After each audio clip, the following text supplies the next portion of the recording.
Écoutez, chère Colombe, je suis ravie de... C'est un immense plaisir de vous voir, hein, après avoir lu toute votre œuvre. Je suis très, très contente. Merci. Et donc, confinement oblige, je suis obligée de parler par écran interposé. Et je vous poserai donc quelques questions sur votre dernier roman, Nuit d'été à Brooklyn, que je montre à tous nos lecteurs et que j'ai juste adoré et que j'ai lu 2 fois. Donc, il est paru en mars 2020. Je sais aussi que vous connaissez bien le GEM, en tout cas, vous le connaissiez sous le nom du MGELF et vous nous avez fait souvent l'honneur de participer à notre journée du livre. Donc, simplement en préambule, pour ne pas raconter toute l'histoire, et vous m'arrêtez évidemment dès que je sors de la route, votre roman commence bien le 19 août 1991 à Brooklyn, lorsqu'un petit garçon noir est renversé accidentellement par la voiture d'une escorte d'un rabbin Lubavitch, puisque Brooklyn est connu pour le côtoiement de 2 communautés totalement différentes, mais qui se côtoient jusque-là sans problème, les Lubavitch et les Noirs. Bien, donc s'en suivront 3 journées d'émeutes, bien sûr, dans lesquelles résonnera le terrible son « Mort aux Juifs ». Donc la jeune Esther Rosen, je ne vous poserai pas la question de l'autobiographie, puisque évidemment nous vous reconnaissons sans tout à fait vous reconnaître, bien sûr, et le quartier s'embrase, et cette petite journaliste, qui est une stagiaire au grand journal Le Monde, est envoyée pour interviewer Frédéric, un universitaire noir magnifique, grand intellectuel, spécialiste de Flaubert. J'ai adoré ce personnage, et ils vivront une histoire d'amour. Je pense que c'est un petit peu autre chose. Donc, sur vraiment le fil rouge de votre roman, et c'est sur lequel je voudrais vous interroger, me semble être la mise en parallèle des violences qui sont faites aux Juifs et que nous connaissons, nous, parfaitement bien depuis des siècles, sinon plus, et celles faites aux Noirs. Donc, j'aimerais commencer l'interview, et puis, comme vous le dites, à un moment de votre roman, les meilleurs intervieweurs laissent parler leurs écrivains. Ça sera à vous de parler, mais je tiens à lire cette phrase qui m'a poursuivie. Ne pas parler trop fort, ne pas courir dans la rue sous peine d'être en danger, s'écarter quand il voyait une femme blanche devant lui, ne jamais l'effrayer, ne jamais se faire remarquer et risquer d'être arrêté par un policier. Il était désormais constamment, quel qu'il fasse, suspect. Donc pour moi, votre roman se place d'emblée sous le signe de la peur, voire même de la terreur, et diffère d'ailleurs de vos obsessions habituelles qui sont plutôt l'exhumation, le travail sur votre passé et votre famille. Donc déjà sur mon introduction, je vous laisse réagir, et puis ensuite j'ai 4 questions. Vous avez dit, vous m'avez cité, en me citant ces jeunes noirs qui criaient à mort les Juifs. Ça m'intéressait d'aller vers eux, puisqu'a priori, eux sont nos bourreaux, eux sont nos étrangers, eux sont nos ennemis, ces jeunes noirs qui crient à mort les Juifs. Et ce qui m'intéressait justement, c'est d'aller vers eux. Comment des jeunes gens, eux-mêmes victimes de racisme, d'un racisme que je ne soupçonnais pas d'ailleurs. Quand je suis, moi, arrivée pour la part autobiographique, moi, je suis arrivée comme jeune journaliste à New York, effectivement, au début des années 90, avec l'idée que la lutte contre les droits civiques était terminée et qu'il y avait une égalité juridique, en tout cas, entre noirs et blancs aux États-Unis. J'ai très vite déchanté, j'ai très vite... Pardon ? Ce fut un choc. Oui, ça a été un choc. C'est un choc qui peut ressembler, enfin, je ne sais pas si je peux pas me comparer à lui, mais au grand sociologue américain Dubois, quand il arrive dans le ghetto de Varsovie en Pologne, et qu'il apprend qu'il y a des Blancs qui sont ségrégés. Il vient des États-Unis où les Noirs vivent dans un état de ségrégation. On est au début du XXe siècle. Et il voit que des Blancs sont ségrégés. Quand j'arrive aux États-Unis, je suis une jeune Française, blanche, bourgeoise, une famille juive. Je connais à peine l'histoire de ma famille liée à la Shoah, mais je connais la peur. Je connais la peur de ma mère, par exemple. La peur, l'antisémitisme, ça, quelque chose que je comprends bien. Et je me rends compte que cette peur, elle est partagée, que cette peur, c'est pas seulement celle de ma famille, elle est dans des communautés qui sont a priori éloignées de celles dont je viens. Les Noirs ont peur. Et quand j'ai commencé à écrire ce livre, donc j'avais cette idée d'une histoire d'amour entre une jeune femme blanche juive et un homme noir, un intellectuel noir. Et j'en ai parlé à Pap Ndiaye, qui est historien et qui spécialise des Noirs américains, et c'est lui qui m'a mis sur la bonne voie. Parce que j'avais l'idée, ils ne peuvent pas s'aimer, ils sont très différents, etc. Il me dit, là, tu vas partir dans un cliché, ils ne sont pas différents. Au contraire, ils sont noirs et blancs, noirs et juifs aux États-Unis, sont liés par une même peur commune. Et c'est cette peur commune qui va définir et sur laquelle tu vas construire ton histoire d'amour. Et bien sûr, il avait raison. Donc, ma première question est qu'en ligne de fond, vous avez voulu écrire, ou en tout cas, c'est une des lignes directrices, un roman qui est à la fois social et politique. C'est un roman comme la vie même, c'est-à-dire qu'on n'est pas seulement un être social ou politique, on est un être amoureux, d'émotions, d'ambition professionnelle, on est un être qui a une assignation identitaire à laquelle d'ailleurs les personnages espèrent échapper. Donc je dirais pas que c'est seulement un roman social ou politique, ça serait d'ailleurs réducteur, je trouve, de vouloir faire un roman où les personnages seraient que des êtres sociaux ou politiques. Ça me paraît réducteur par rapport à l'humanité même, qui est faite de plein de on est fait de plein de choses contradictoires. Mais l'aspect social politique m'intéresse. Je suis quelqu'un qui est très intéressé. Par exemple, en ce moment, je suis les élections aux États-Unis de façon très presque obsessionnelle. Mais l'histoire d'amour compte aussi. Voilà. Je voulais aussi écrire un roman d'amour. Oh ben ça, je pense que c'est ce qui est prégnant dans votre œuvre et qu'on adhère totalement ou on est extrêmement bouleversé par l'amour entre Esther, on va dire la juive, et Frédéric le noir, alors qu'ils viennent d'un milieu intellectuel qui se ressemble.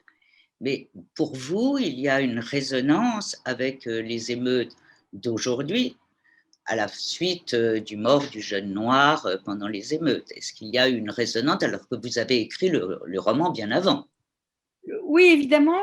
En fait, j'ai eu l'idée de roman en 2016.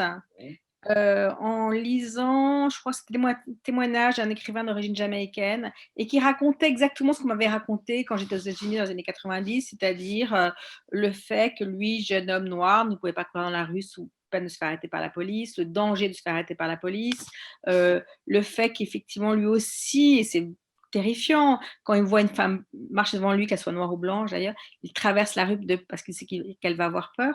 Et je me suis dit, mais 8 ans de présidence Obama, il n'y a eu aucun progrès. Il y a eu très peu de progrès pour les Noirs aux États-Unis. Et donc, quand j'écris ce livre, je sais que les accidents, les assassinats qu'il y a eu, comme l'assassinat de George Floyd au printemps dernier, il y en a constamment, constamment. Et quand j'écrivais ce livre, j'avais une alerte de New York Times sur ce qu'on appelle les accidents raciaux. Et constamment, je lisais des reportages sur des jeunes gens ou des jeunes filles tuées par la police. Bien sûr. Mais sur ce greffe, enfin, je ne sais pas d'ailleurs dans quel sens le prendre. Je pense que l'histoire d'amour devient alors, dès lors, une histoire d'amour impossible et pourtant tellement belle. Dans une histoire d'amour, quand vous écrivez un roman, il faut un obstacle. Sinon, une histoire d'amour heureuse, finalement, on s'ennuie assez vite. Pas dans la vie, mais dans la littérature, oui. Sans obstacle, si tout va bien, on est vite un peu ennuyeux. La vie heureuse ne se raconte pas. Et l'obstacle ne vient pas du fait qu'elle est blanche et juive et lui est noir, c'est pas ça. C'est au contraire ce qui va permettre leur histoire d'amour de grandir. C'est la vie même, c'est la vie qui fait que lui est marié. C'est comme un obstacle assez massif. Et vous savez, je ne sais pas si vous connaissez cette définition, je crois que c'est de Lubitsch, et la différence entre une histoire d'amour juive et une histoire d'amour chrétienne. Je ne sais pas si vous connaissez cette différence de Lubitsch. Dans l'histoire d'amour chrétienne, l'ennemi est à l'extérieur. Frédéric est chrétien, donc l'obstacle à son histoire d'amour, c'est le fait que lui soit marié et que donc il n'est pas prêt à divorcer. Ou en tout cas, ce serait difficile. Et en histoire d'amour juive, l'obstacle est à l'intérieur du personnage. Elle est tellement à l'intérieur du personnage que parfois il l'appelle quand même mon amour qui ne sait rien. Donc il y a aussi cette différence d'âge, d'expérience. Il l'a déniaisé au sens noble du terme. Oui, c'est que elle vient aux États-Unis avec cette idée qu'on part en Amérique et vous savez qu'on laisse derrière soi sa famille, son passé et qu'on va commencer une vie nouvelle. C'est l'immigration aux États-Unis. On se dit que voilà, une vie nouvelle va commencer. Et bien sûr, on ne peut pas laisser son passé derrière soi, on ne peut pas laisser sa famille. Et c'est lui, alors qu'elle croit être libérée de sa famille, du passé de sa famille, de son identité de juive, qui va l'obliger à retourner en arrière et à regarder, à savoir. Parce que lui est plus âgé et qu'il sait que le passé vous poursuit tant que vous ne le connaissez pas. D'ailleurs, c'est très beau parce qu'il ne le lui dit pas nommément, mais qu'après sa mort, bon, on ne va pas raconter, mais après sa mort, lui aussi de violence policière, il faut quand même le dire, elle retournera, elle osera retourner sur la trace de sa propre famille jusqu'à Chisinau. Ouais. Et ça, ce parallèle est totalement sidérant. C'est grâce à cet amour impossible, grâce à un milieu qu'elle ne connaît absolument pas, grâce à une histoire dans laquelle elle entre pour la première fois, elle va renouer avec ses propres racines qu'elle n'a jamais voulu voir. Oui. Ce qui est intéressant, c'est que quand j'écrivais ce livre, moi-même, je partais en Amérique. C'est-à-dire que j'avais l'idée j'ai écrit un certain nombre d'ouvrages sur l'histoire de ma famille, sur mon père, ma mère, mes grands-parents. Et donc, moi-même, j'en avais un peu marre et j'avais envie d'écrire un roman qui se passe à New York et en finir avec cette histoire familiale. Et donc, c'est la première surprise à devoir retourner en Europe et retourner sur l'histoire, sur une histoire familiale qui n'est pas la mienne, qui est une histoire complètement romanesque que là j'ai inventée. Mais n'empêche, j'ai quand même dû retourner en Europe alors que je n'en avais pas du tout envie. Comme quoi, paradoxalement, c'est cette nouvelle terre d'Amérique et ce nouveau monde qui vous renvoie, Esther comme vous, à vos racines les plus secrètes, les plus enfouies. Oui. C'est aussi ce que nous avons pressenti.